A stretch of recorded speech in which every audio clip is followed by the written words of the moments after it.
Hello दोस्तों, स्वागत है आपका साहित्य मार्ग यूट्यूब चैनल में। आज की कहानी है मूर्खों की बहादुरी।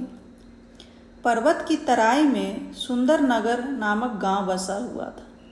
गांव की मिट्टी काफ़ी उपजाऊ होने के कारण वहां साल भर फसलें होती थी, इसलिए गांव के लोग काफ़ी संपन्न थे। गांव के कुछ युवक सुखपूर्वक चलने वाली अपनी ज़िंदगी से खुश नहीं थे।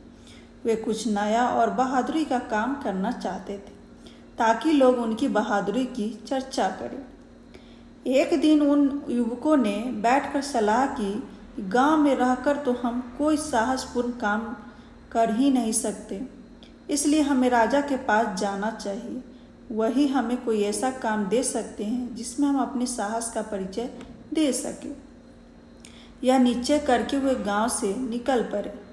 राजभवन गांव से काफ़ी दूर था और रास्ते में एक घना जंगल पड़ता था। जब वे जंगल से होकर जा रहे थे तब उन्होंने चिड़ियों को एक पेड़ से दूसरे पेड़ तक उड़कर जाते देखा। एक युवक बोला, इन चिड़ियों के कितने मज़े हैं जो जहाँ चाहे उड़कर जा सकती है।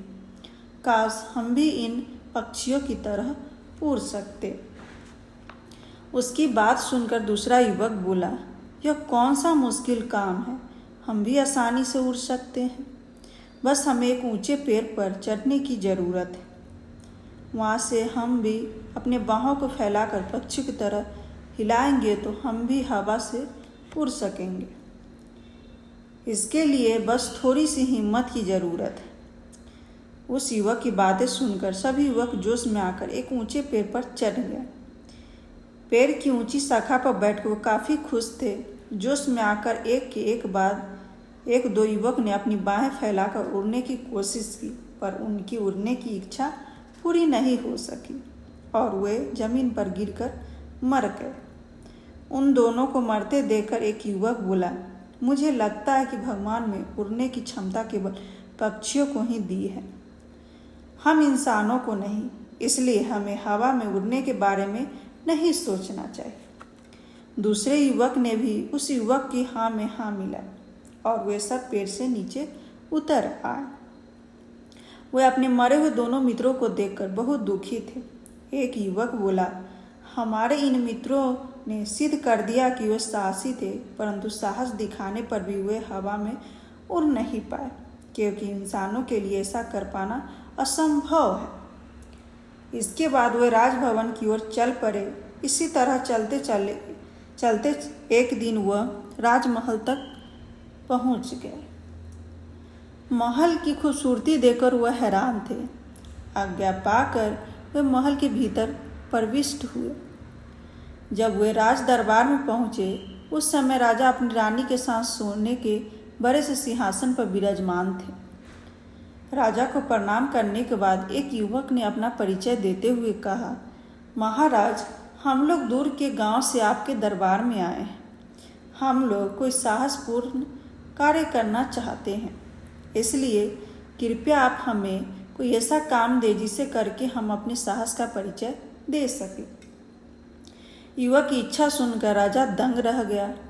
वह बोले, मैंने आज तक ऐसा युवक नहीं देखा जो काम करने के लिए इतना उतावला हो। मुझे तुम पर गर्व है। फिर थोड़ी देर विचार करने के बाद राजा ने उन्हें अपने बगीचे की देखरेख का काम सौंप दिया। कुछ दिन तक वे सभी युवक पूरी निष्ठा और मेहनत से काम करते रहे, पर जल्दी ही वे काम करते करते ऊब गए। एक युवक बोला, राजा ने हमें ऐसा काम करने को दिया है, ऐसा काम तो हम अपने गांव में भी किया करते थे। इसमें नया क्या है? यह काम करने से तो अच्छा है कि हम लोग अपने गांव को ही लौट जाएं। बाकी युवकों ने भी उससे सहमति जताई और सब मिलकर राजा के सम्मुख जा पहुँचे। उन्होंने राजा से अपने गांव वापस जाने की अनुमति मांगी। राजा ने उनका सम्मान करते हुए उन्हें जाने की आज्ञा दे दी। विदा करते समय राजा ने उन्हें एक सूखा नारियल, कुछ चावल, मक्खन और थोड़ा सा नमक दिया। वे हंसी खुशी के साथ अपने गांव को रवाना हो गए। चलते चलते वे काफ़ी थक गए थे और उन्हें भूख भी लग आई थी। इसलिए एक जगह रुक कर उन्होंने कुछ खाने की व्यवस्था करने और थोड़ी देर आराम करने की सोची। जंगल से लकड़ियाँ इकट्ठा करके उन्होंने चूल्हा जलाया और एक भगोने में पानी चढ़ा दिया। उसमें नमक और चावल पकने के लिए रखकर वे हाथ मुंह धोने के लिए नदी पर गए। फिर वे सूखे नारियल को चट्टान पर रखकर पत्थर से तोड़ने लगे। अचानक नारियल उछलकर नदी में गिर गया। यह देखकर वह उदास हो गए। फिर उन्होंने सोचा कि अब दुख करने से क्या लाभ, चलो चलकर मक्खन के साथ चावल ही खा लेंगे। पर तब तक भगोने का सारा पानी सूख चुका था और चावल का एक ओर पड़े थे। मूर्ख युवक अपनी मूर्खता पर कुछ देर रोते रहे और फिर अपने गांव लौट आए। दोबारा उन्होंने कभी कोई जोखिम नहीं उठाया।